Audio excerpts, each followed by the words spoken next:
Hi, Eli. How are you? I'm Enrico Wood from Morbido. Hey, great to meet you, Enrico. Good to meet you as well. First of all, congratulations on the film. It's very fun, but it's also very surprising. Good. That's what we were Yeah. going for. Fun and surprising, few moments of horror and some levity as well. That's it. Yeah, and you achieved it in spades. I mean, I have to start first of all with the look of the film, the way you shot the film, along with your DP, who's a Mhm. veteran of horror movies. His Mhm. name is Brian Pearson. He's also Mhm. shot like Final Destination 5 and Mhm. Drive Angry. What I was really, really impressed with is the way that it looks like it was shot on film. I know that it was shot on an Alexa, but Yeah. particularly night scenes, you can actually see what's going on. There's this horrible trend of naturalistic lighting in Yeah. movies overall, and you can't see anything. But in this movie, you can actually see everything that's going on. So please tell me how you managed to give it this cinematic look and this gorgeous, late 2000s look to the film. Well, I thank you. I mean, that's definitely, we want people to be able to see it. And we also want it to have that feel of like, especially in cornfields, the dark shadows you can't see into. So there were a lot of ways, like we discussed a lot about, how to keep the center figure, how to pop light on our characters. And, I was looking a lot at the old horror cinema movies, like Halloween and Friday the 13th, Texas Chainsaw Massacre, and I wanted to have the feel of film. Um, I wanted to feel very just cinematic. So nothing was fake, it was all very much real. We found a cornfield and we would shoot in it. Um, but we would then we would kind of sculpt the light after we put up these big HMIs above the cornfield and mostly backlit, and then we'd sculpt the light in the digital intermediate and add some vignettes and add some darkness in the corners. And yeah, it's just really important that we could that to me this is a story told through the eyes of our lead Quinn, played by Katie Douglas, who just was ready for this project, and I just think did a masterful job for a young person to step into that role of carrying the film. And so it was really important to see her eyes, to see what was she was like the little twinkle in her eyes all the time. And sometimes I think horror films can get a little muddy. We have a top light, maybe you don't see into their eyes as much, but this is a film that is emotionally connected to our characters. So it's really important to bring out their eyes. Now, you usually find a twist or a different angle on um, horror soft genres, Tucker and Dale versus Evil on the sort of like hillbilly horror and, like the Antichrist as well in other films. But this one, how do you manage to find the twist in things that we've seen before? Like this is, clown horror is everywhere. In this case, it must not have been easy finding something that stands out from the rest of them. Well, I think I owe a lot of that to Adam Caesar, who wrote the book Clown in the Cornfield, and now there's going to be four books. He has three books out now. He's written the fourth, but I thought the same thing. I was like, well, you can't do a clown horror movie. They've been done before. They've and but when I got into the book and I realized that Frendo was very much his own type of clown, and he very much is a symbol of America. Um, he is a mascot for the Bay Pen Corn Syrup Factory, which is this small town, Missouri, Kettle Springs. They're one industry town. They make corn syrup, and they're down on their luck. And like a lot of American small towns in the Rust Belt, they're not as prosperous as they once were. And so I haven't seen, well, there hasn't been anything like that, And so that the what Frendo represents was really cool.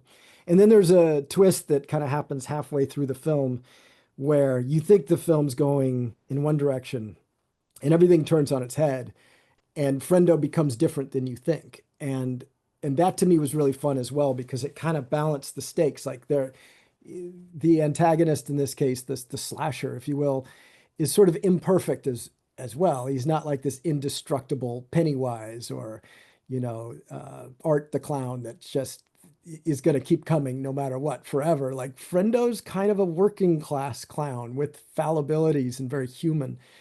So all those were distinct and unique, and I thought that's something I could play with and really really have fun making a film out of.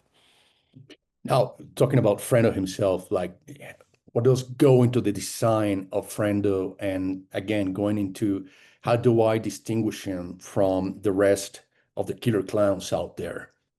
That was a lot, like figuring out the mask. As you can see, I have one of them over here. So Yeah. we had this guy, and there's a lot of things that went into it, but you think that he's his orange hair is kind of contrasting with the green corn, and he's got this warped face that at least at one point with a big smile, at least at one point you could see maybe he was um, trying to sell kids, the Bay Pen corn syrup, and he was an upbeat, kind of prosperous, like he was a salesman. And so we started with that, and then we had a clown off of the Bay Pen corn syrup logo that really wasn't all that scary. And then I kind of said to my production designer, I said, what if we just dirty him up and make it look like he's melted a little bit? And then I just thought that was an interesting theme for the American dream being a little distorted, a little melted, and not maybe as prosperous as it once was, or not as hopeful and more vengeful. So yeah, it was quite a lot. And then when we landed on this and it just looked scary and yet fun at the same time, that was the goal. It is sort of noticeable as well that we're going to have a sequel, probably, hopefully, I'm rooting for Yep. that. So obviously the themes will probably continue there. So are can you talk? Are you free to talk about any future plans when it comes to the sequel? We're working on a sequel. I don't want to give anything away. Hopefully we'll have, I'm doing another movie that we're going to shoot in January, or January, February, that is like a horror mystery thriller. So a movie in between, and then hopefully Clown in a Cornfield too. But there's three books out now, and then there's a fourth book that Adam Caesar is writing that that do combine this like small town American themes with like the cultural divide of youth kind of searching for another way, uh, which is it's a classic theme. I mean, it goes back even Footloose, it has elements of that like small town oppression and fighting out of it.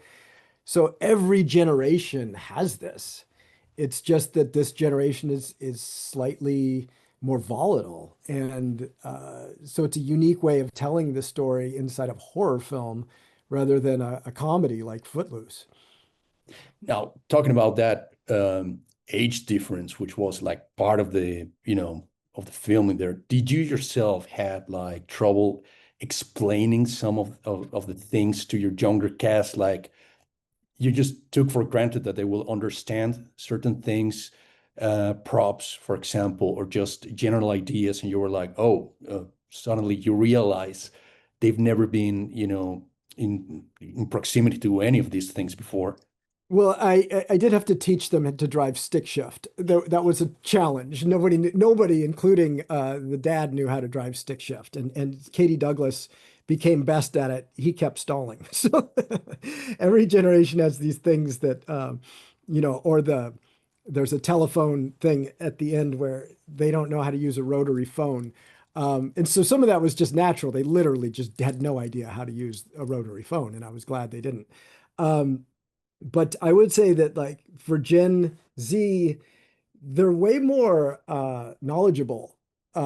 And I think in part it's because the internet is a great equalizer and they're on the internet all the time, and they kind of, whether you come from a small town or a big city, you're kind of getting the same information now. So the I, part of this film is paying some tribute to like their possibility, their ability to adapt. And I think that Gen Z is more hopeful than we give them credit for. A lot of times it's like, oh, they're always on their phone. These kids, they're such screw ups. But I don't know. I have a 19-year-old son, and I also see them as like a very promising generation and knowledgeable and accepting and all these things. So yeah, they're more educated than I was at their age for sure.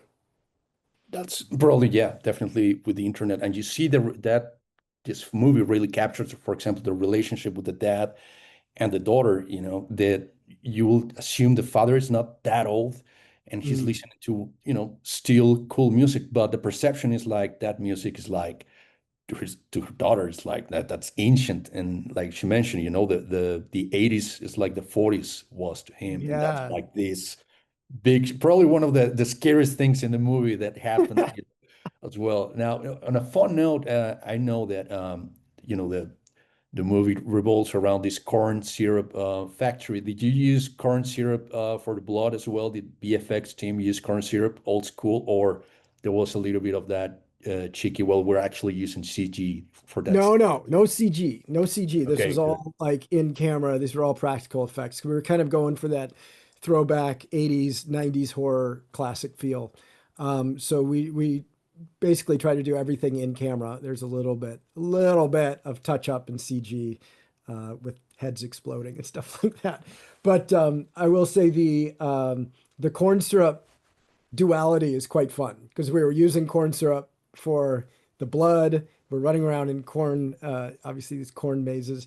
And then we were even thinking of marketing like red corn syrup, like Bay Pin corn syrup, and having it be red. And you might get one. It's for the press packages, sending out little Bay Pin corn syrup things. And there's all kinds of metaphors also to just American culture and corn syrup because that was invented in America in the 40s as like this cure-all. And it led to some boom times for American farmers, corn farmers, and sort of the Midwest.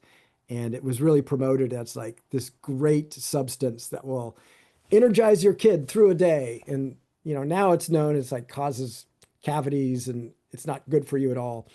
And now they're trying to remove it from all kinds of things. So it's very interesting that metaphor as well.